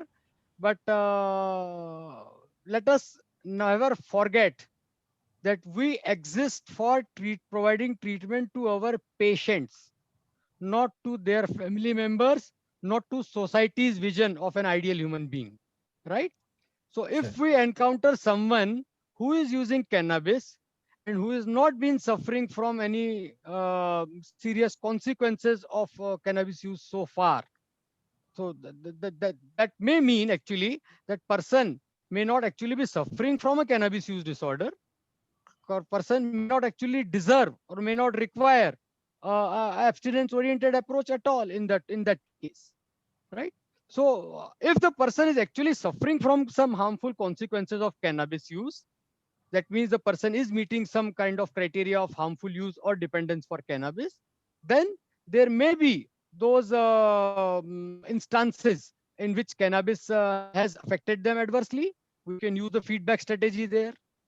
Then if the patients are throwing the textbooks and research literature at us that cannabis is not harmful, etc., etc., we can engage in with them in discussion about what are the potential benefits and possible consequences of continued cannabis use vis-a-vis abstinence, and their way, both in a joint interaction, we can come to this conclusion. Again, in the discussion like motivation enhancement or brief intervention, the idea is not always to reach that stage where both patient and therapist agree that abstinence is the only desirable goal and patient has to agree. This is the kind of interaction in which sometimes the therapists themselves at the end of interaction may decide that what is the next goal post. So sometimes the next goal post may simply be an appointment for next Sunday. अगर अगले Sunday की appointment patient के साथ मिल गई है, that itself may be a worthy goal to achieve in the first session, rather than concluding everything and in the first session itself. Sir, So I totally agree that it may be difficult with some cases, but then the difficulty may be primarily because the patients do not actually require the intense treatment required to achieve outcome like complete abstinence in the first place. Life में और कुछ करने को है नहीं और इसी में थोड़ा सा प्लेजर मिल जाता है, तो वो भी बंद करा देंगे तो कैसे चलेगी जिंदगी? बिल्कुल सही बात है, और क्यों बंद कराएं फिर ऐसे में, right? So the idea here is to again discuss with the patient and try to find life में अगर प्लेजर नहीं है तो क्या लाइफ में प्लेजर लाने के कोई और तरीके हो सकते हैं. Is this possibility, does this possibility exist or not? Is it a universal phenomena that everyone must consume alcohol every day to obtain the pleasure in life? Just engaging in this discussion and taking this discussion forward can also be helpful on many occasions. Amrit. Sir, very interesting. One of the we work with some of the de-addiction patients. You work on them for 3 months. You have kept them admitted. They promise you everything. You have motivated them enough. You have shown them enough vision. They talk about not having job, not having a good family relationship. You look after every aspect of them. They go out, and in 2 days they go into relapse and come back. And a therapeutic nihilism sets in, sir. How to deal with it? I have seen a lot of, this is a personal experience for me. I sometimes feel, why am I working on these people? How do we motivate ourselves to motivate people who are so less motivated, sir? Yeah. In one such interaction with younger colleagues, residents at a medical college in Northeast, I was asked a similar question that, sir, there is this patient who has come to us 17th time after 17 relapses. This is very frustrating. And I actually told them that congratulations. If the patient relapses and comes back to me, I pat my back. Why? Because the patient has still perhaps, patient or patient party still has perhaps have some hope in me. They still perhaps hope कि doctor साहब के पास relapse हो गया है, फिर से doctor साहब के पास चलते हैं, शायद इस बार कुछ हो जाए. So in other words, patients have not lost total hopes, patient or patient party, if they are coming back to us after relapse. Worst are those scenario in which patients are just lost to follow. We don't know what happened to them. So relapse and coming back is actually a sign of continued engagement and continued movement through the cycle of relapse recovery, relapse treatment recovery. So every piece of relapse, every instance of relapse can actually be an opportunity to learn something for us about the patient, for patients about themselves and their illness, and which can be then utilized to address those factors in the future instances of treatment. Uh, One particular reason for relapse, this occasion we were not prepared for it. We can prepare for it better next time. Perhaps next time there will be some other excuse, some other reason, which again will be another life lesson. Yes, sir. How to motivate someone with no interest in leaving alcohol, with abusive behavior, with parents, neighborhood, and everyone? Right, right. So basically, if they have no interest in leaving alcohol and they have abusive behavior, that means the starting point should be this behavior. Starting point for this discussion would be this behavior. What actually may be the factors which they think are responsible for this abusive behavior? Is there something which is bothering them? Are there some other mental health concerns? Is there frustration about something else? That can be the starting point for discussion, and gradually the discussion can be brought to substance use issues. So the typical scenario is patient with substance use disorder engaging in many other undesirable behaviors, relatives somehow bringing them to us and asking them asking us to do a complete overhaul of this person, making him stop drinking so that everything else is taken care of. So they see actually typically, and they are not wrong, substance use as central to all that is wrong with this person, and hence they want to focus on us. Even if we in our assessment determine that to be the case, that need not be the starting point for our discussion or engagement with the patient. Starting point for discussion or engagement may be those other issues which are bothering the patient in their life. Irregular work, not being able to find work, not earning well, बहुत ज़्यादा महंगाई बढ़ गई है, तबीयत ठीक नहीं रहती है. Those can be the starting point for discussion, and gradually, within an empathetic manner, the discussion can be brought to the issue of substance use. Of course, all of this requires patience, not just skills, but patience and time also, which also I under recognize may be a luxury for many of us. Many of us are busy clinicians with a long waiting line outside the clinics and may not have this sheer luxury of indulgence in this. But there are no shortcuts to it. That's the only thing I can say. Sir, another tough group of segment of people are people with personality disorders, maybe a cluster B with substance. Yeah, yeah, So yeah.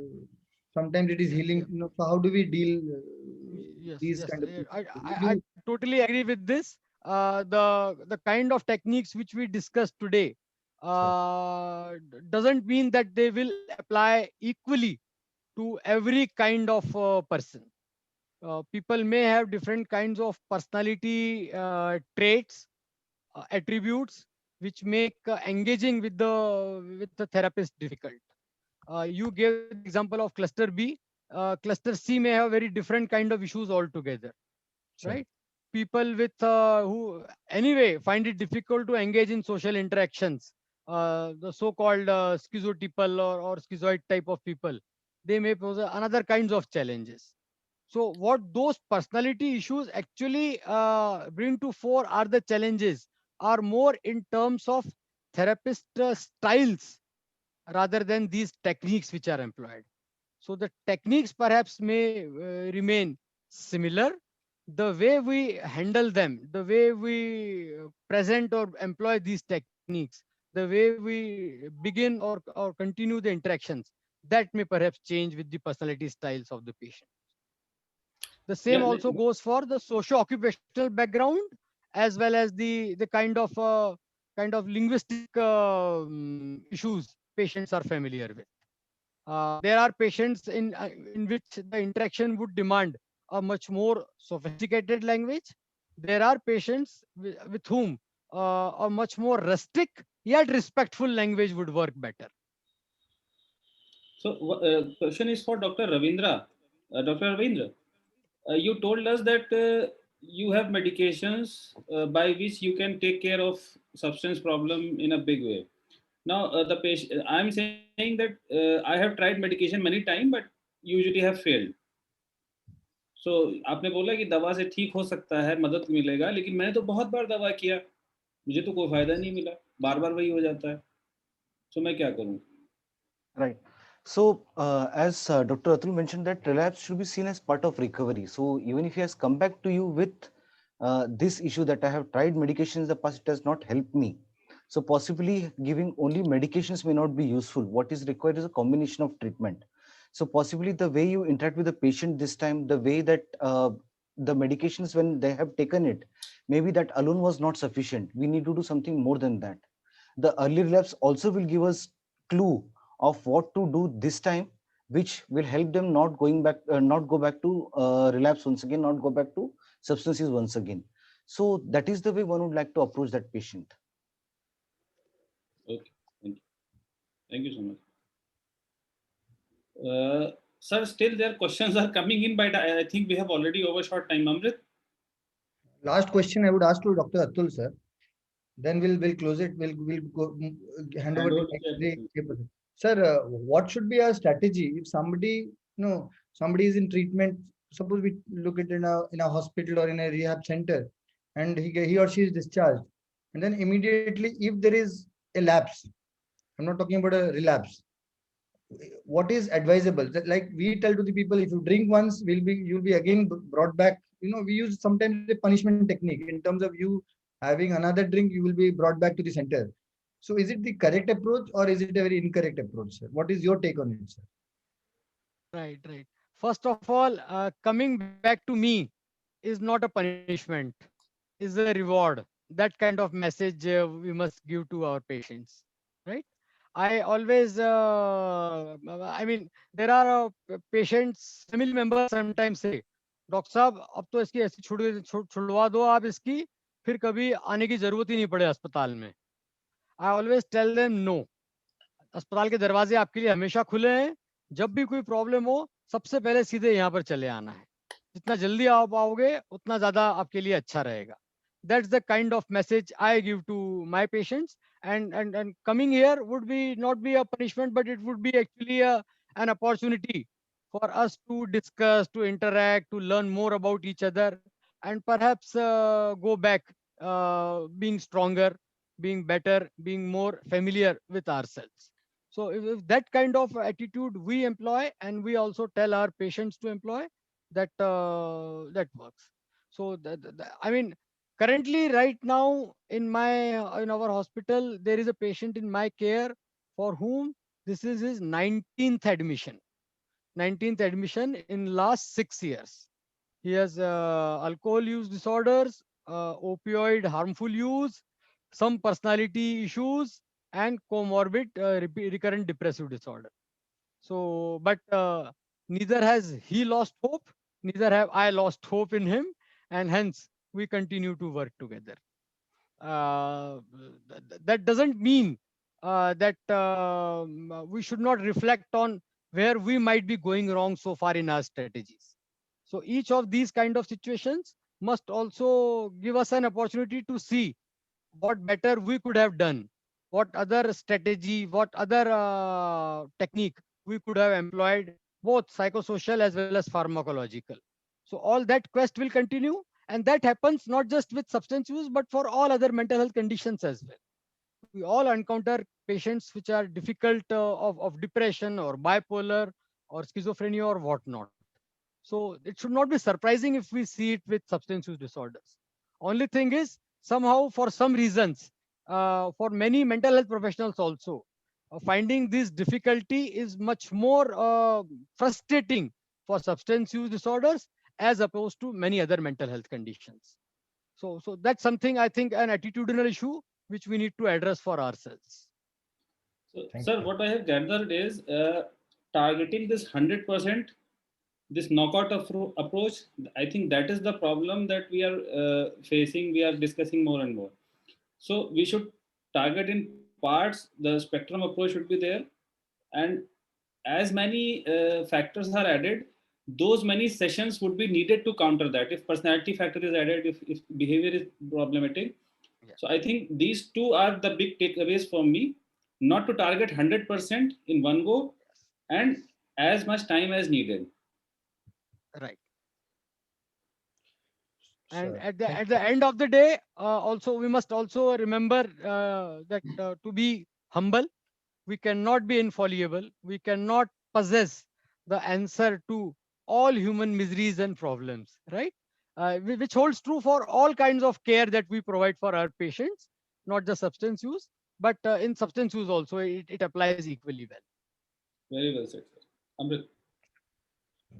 Sir, Chairperson, sir, Dr. Mahesh, sir, for your closing remarks. And Thank you very much for very excellent presentation, Dr. Atul Bhai, Dr. Ravindra Bhai. For the first time, actually, I realized that I was missing very important conversation of my life. So I look forward to more and more Thursday musing. I need more and more such speakers. And I look forward to shake hands with all of you someday when given a chance. Thank you very much, sir. Thank you. thank you, Mahesh. Thank you, sir. Dr. Mishra, Dr. Yeah, Vishnu Mishra. congratulations, sir, Dr. Atul and Dr. Rao. Congratulations to both of you for an excellent presentation. It was really helpful for all of us, particularly for the residents, and it will be a learning take home for all our residents how to practice MET sessions as a part of the training. And I also thank the organizers for regularly conducting such activities. And with this, I'd like to tell a good night to all of you. 2 minutes more. 2 minutes more. Dr. Tufan, sir, our organizing chairperson. Sir is the silent man behind. Sir, your chance to ask any question, queries, and your comments.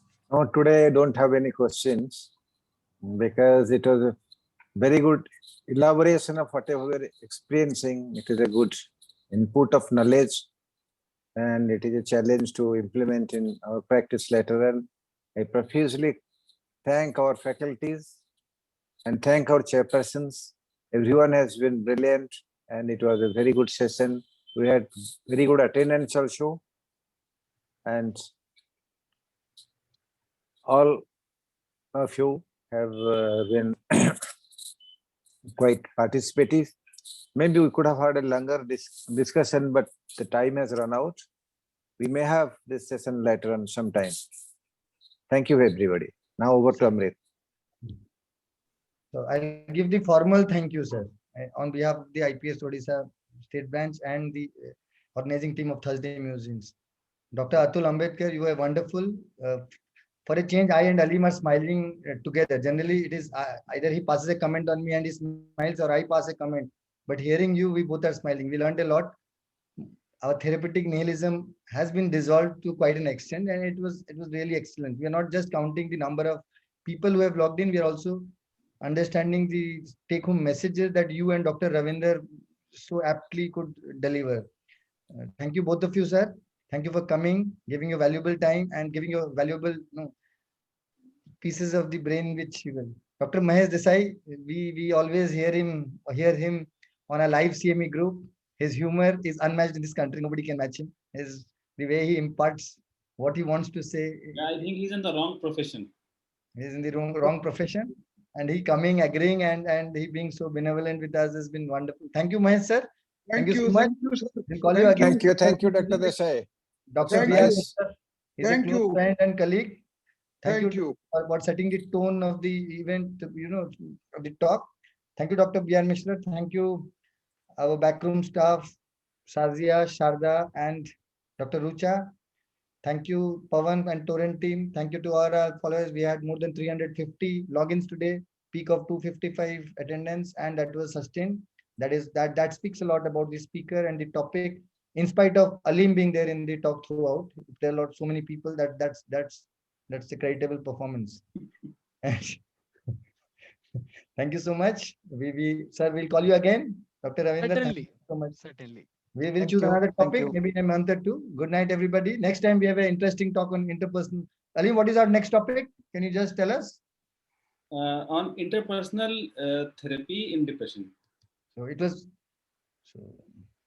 So hope to see you again next week. Good night, everybody. Thank you so much. Good night. Right, Thank you, thank Atul you. sir. Thank Good you. night. Thank you. Yes, sir. Bye bye. Thank you, Tufan sir. Thank you so much. Sir. Thank you, Dr. Ravindra. Good night. Good night.